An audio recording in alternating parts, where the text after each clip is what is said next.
주의 영광을 보네. 내 눈 주의 영광을 보네. 우리 가운데 계신 주님, 그 빛난 영광 온 하늘 덮고 그 찬송 온 땅 가득해. 내 눈 주의 영광을 보네. 찬송 가운데 서신 주님, 주님의 얼굴을 온 세상 향하네. 권능의 발을 드셨네.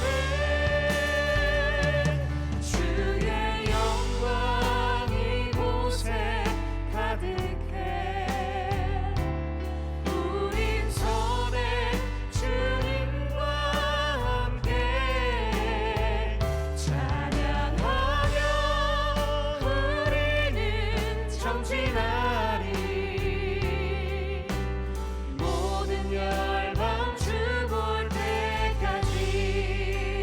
다시 한번 찬양하겠습니다. 내 눈 주의 영광을 보네. 내 눈 주의 영광을 보네. 우리 가운데 계신 주님, 그 빛난 영광 온 하늘 덮고 그 찬송 온 땅 가득해. 내 눈 주의 영광을 보네. 찬송 가운데 서신 주님, 주님의 얼굴은 온 세상 향하네. 권능의 발을 드셨네. 주의 영광 이곳에 가득해. 우린 손에 주님과 함께 찬양하며 우리는 전진하리. 모든 열방 주 볼 때까지. 주의 영광 이곳에, 주의 영광 이곳에 가득해. 우린 선의 주님과 함께 찬양하며 우리는 전진하리. 모든 열방 주 볼 때까지. 우리 하나님께 영광의 박수 올려드리겠습니다. 할렐루야. 오늘 우리에게 주시는 하나님의 말씀은 로마서 8장 12절부터 14절까지입니다. 그러므로 형제들아, 우리가 빚진 자로되 육신에게 져서 육신대로 살 것이 아니니라. 너희가 육신대로 살면 반드시 죽을 것이로되 영으로서 몸의 행실을 죽이면 살리니 무릇 하나님의 영으로 인도함을 받는 사람은 곧 하나님의 아들이라. 제 아내가 저한테 주간 중에 어떤 책을 읽으면서 물어보더라고요. 행복이 뭐라고 생각하느냐. 저는 결핍함을 느끼지 않는 상태, 뭔가 이렇게 사람이 여러 가지로 결핍함을 느낄 수 있잖아요. 그러면 좀 행복하지 않은 것 같아요. 사실 그 결핍을 하나님만 채울 수 있거든요. 그래서 하나님을 딱 모시면 행복해져요. 내 잔이 넘치나이다 이렇게 흘러나와요. 그래서 세상 사람들은 아무리 노력을 해도 참된 행복에 이르기 어렵습니다. 그러나 믿는 사람은 행복해야죠. 근데 믿으면서도 행복하지 않다 그러면 뭔가 그 믿음 생활에 문제가 있지 않나 이렇게 생각을 합니다. 그런 고민을 한 사람이 있어요. 그 사람이 존 오웬이라고 하는 사람입니다. 존 오웬이 옥스퍼드 대학을 이제 인도하면서 그 교수들, 우수한 그 영국의 인재들, 학생들이 이렇게 공부하는 대부분 다 크리스찬들이죠. 그런데도 행복해 보이질 않아요. 사람들이 굉장히 무기력해 보이는 거예요. 왜 신자들이 이렇게 비참하게 생활하나? 왜 신앙생활을 하면서도 이렇게 무기력한가? 도대체 그 이유가 뭔가 하는 것을 존 오웬이 항상 생각을 한 거예요. 그래서 그분이 찾아낸 이유가 뭐냐면 죄 때문이다. 거듭났는데 하나님의 자녀가 되었음에도 불구하고 아직 그 안에 내재되어 있는 죄성이 무기력하게 만들고 신자들을 비참한 생활을 하게 만든다. 그렇기 때문에 이들을 행복하게 그리고 이들로 능력 있는 삶을 살게 하려면 그 내재되어 있는 죄, 그 잔재 세력을 죽여야, 몰아내야 이들이 하나님이 원래 계획하신 하나님의 자녀다운 삶을 살 수 있겠구나. 그래서 대표적인 책이 죄 죽이기라는 책이에요. 딱 성경 구절 한 구절을 붙들고 여러 설교를 그분이 하시고 있는데 로마서 8장 13절이에요. 너희가 육신대로 살면 반드시 죽을 것이로되 영으로서 성령으로서 몸의 행실을 죽이면 살리니. 이 조건문으로 써 있어요. 너희들이 육신대로 살면 반드시 죽는다. 그러나 성령으로 육신을 죽이면 산다. 그래서 예수님을 영접했다, 믿고 산다 다들 얘기하는데 종교개혁의 전통에 서 있는 이 청교도들, 믿음으로 말미암아 의롭게 된 이 신자들 가운데에도 왜 이렇게 하나님이 말씀하신 이 약속과 이 능력을 실제적으로 체험하지 못하고 살고 있는가, 이런 것을 안타깝게 여기는 겁니다. 강조점을 얘기하면 이 두 가지 은혜를 얘기하고 있어요. 이 두 가지 은혜가 같은 은혜지만은 구분이 된다는 거예요. 하나님이 주시는 첫 번째 은혜는 우리를 거듭나게 하는, 믿음으로 하나님의 자녀 되게 하는 첫 번째 은혜예요. 또 다른 은혜가 있는데 우리로 하여금 거룩한 삶을 살게 할 수 있는 능력을 주는 거예요. 그런데 그 하나님의 능력이 우리 안에서 활성화되기 위해서는 인간의 책임과 의무가 필요하다는 거예요. 문제는 우리와 우리의 책임과 의무를 다하지 않기 때문에 그 두 번째 은혜가 우리 안에서 활성화되지 못해가지고 신자는 신자인데 무기력하고 신자는 신자인데 비참하게 살고 있다는 거예요. 존 오웬은 우리 안에, 영혼 안에 내재되어 있는 죄에 대한 경향성, 죄의 성향이 남아있어가지고 그것이 우리에게 기회를 틈타서 발현이 돼가지고 죄를 짓도록 만들고, 그 죄를 지었기 때문에 상실감과 패배감 때문에 비참한 생활을 하게 된다는 거예요. 이 죄 죽이기 메시지의 핵심은 세 가지로 얘기할 수가 있는데, 첫 번째는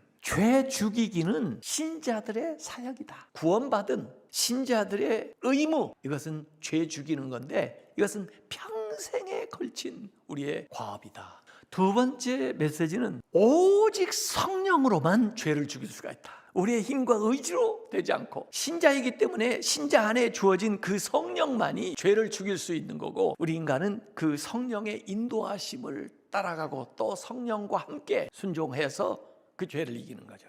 세 번째 메시지는 이렇게 죄를 죽여야 우리의 영적인 생명이 풍성해지고 활력을 얻게 한다. 신앙인으로서의 힘과 능력이 나타난다는 거예요. 로마서 8장 1절에서 3절까지 보면은 선언을 하고 있습니다. 그리스도 안에 있는 사람들은 더 이상 정죄함이 없다. 사망의 법에서 생명의 법으로 해방이 됐다. 이렇게 선언을 해요. 그러면서 이제 성령이 이끄시니까 인간이 연약해서 육신적으로 할 수 없는 것을 할 수 있는 힘을 얻게 됐다. 오늘 로마서 8장 13절에 너희는 하고 우리 모두 신자들에게 얘기하고 있는, 신자 모두에게 의무가 주어졌는데 그 의무가 뭐냐면 몸의 행실을 죽이라는 거예요. 그래야 산다는 거예요. 그게 사는 게 약속이에요. 그래서 이 의무가 주어진 신자들에 대해서 이 로마서 8장에 계속 얘기를 한다는 거예요. 예수 안에 있는 자, 정죄함이 없는 자, 육신에 있지 않고 영에 있는 자, 그리스도의 영으로 살리심을 받은 자, 이들에게 죄의 권세로서 해방되어 있는 자이지만은 이제는 정죄함은 없지만 그 안에 내재되어 있는 죄의 권세를 죽이는 것을 평생의 과제로 삼아야 된다. 성령으로 하나님의 영, 그리스도의 영, 우리 안에 거하시는 영, 14절에는 하나님의 성령, 15절에는 양자의 영, 26절에는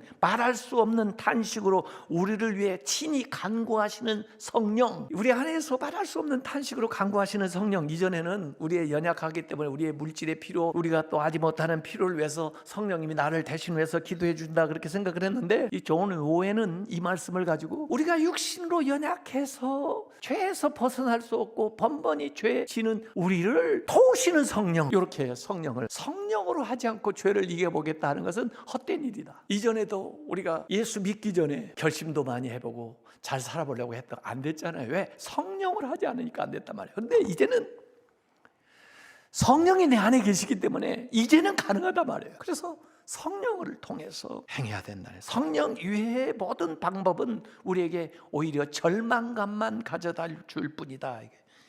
바로 이것이 성령의 일이다. 죄를 죽이라고 그러니까 인격 수양, 그게 아니다 말이에요. 자기의 힘이나 방법으로 하려고 하는 것은 오히려 더 나쁜 자기 의로 귀결된다. 그게 로마 캐톨릭이 하는 방식이다.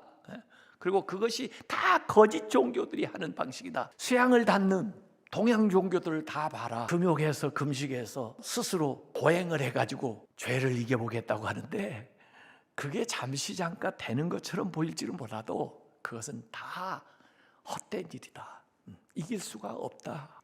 성령만이 우리가 알지 못하는 죄까지도 깨닫게 해주시고, 성령만이 그 죄를 소멸케 해주시고, 성령만이 그 죄를 이길 수 있는 힘을 우리에게 공급해 주신다는 거예요. 그래서 성령이 우리 안에서 그 성화를 시작할 뿐만 아니라 그 성화를 이룰 수 있도록까지 우리를 인도해 주기 때문에 우리는 성령의 인도하심을 따라 신앙생활을 해야 된다는 거예요.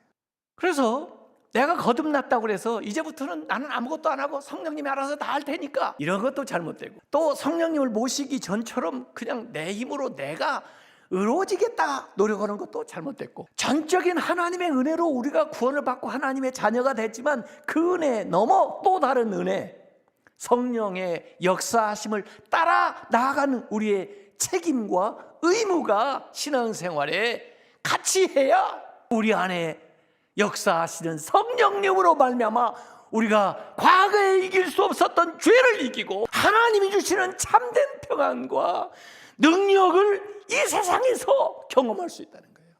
그분은 결론적으로 이렇게 얘기했습니다. 죄의 세력에서 자유함을 얻기 원하는 성도들은 내재하는 죄의 세력을 죽이는 것을 자기의 평생의 사업으로 삼아야 합니다. 우리의 영적 생활의 생명과 활력은 죄를 죽이는 데에 달려 있습니다. 인생의 여정에서 죄를 죽이지 않는 자들은 어떤 발전도 이룰 수 없습니다. 육체의 행위를 잘 다스린다면 우리는 영적 생명의 활기와 힘, 안정을 얻게 될 것입니다.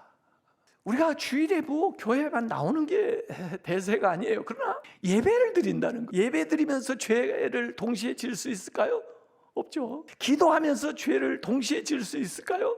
없죠. 성령이 내 안에서 활동하는 영역 안에 우리가 살아가야 죄를 이기지, 죄를 생각도 안 하지. 그렇지 않으면 자꾸 죄는 세력을 얻어서 내 안에서 발현돼서 내 생각을 바꾸고, 그리고 행동에 옮기도록 만들므로써 그 죄가 점점 내 안에 많아져서 결국은 괴로워요. 결국은 하나님의 자녀인데 능력이 없어요. 그러니까 행복하지 않죠. 성령님이 은혜의 수단으로 우리에게 베풀어 주신 것을 우리가 힘써 지켜야 됩니다. 말씀 읽기 규칙적으로 계속 해야 돼요. 이제 혼자라도 해야 돼요. 기도, 그리고 가정예배, 가정에서 자녀들을 축복해 주세요. 자녀들을 믿음 안으로 이끌어 주세요. 그리고 가능한 대로 소그룹 모임 해야 돼요. 소그룹. 믿는 사람들이 서로 격려하고 붙들고 나가야 돼요. 나만 잘하면 되겠어요? 그리고 하나님이 우리에게 주신 은혜를 다른 사람에게 나누고 섬기고 전파하는 역할을 계속 해야 돼요. 그것이 성령이 기뻐하는 거예요. 그리고 애매모호한 것도 성령님이 가르쳐 줄 겁니다. 너무 분명한 것은 해야 되고, 알지 못하는 것은 기도해서 성령님이 가르쳐 주는 대로 살게 되면은 우리가 죄를 이길 수가 있어요. 그래서 하나님이 주시는 평강을 누릴 수가 있어요. 그리고 하나님이 주시는 능력이 그 안에서 나타나게 돼요. 이러한 신앙생활을 하시기를 주님의 이름으로 축원합니다. 기도하겠습니다.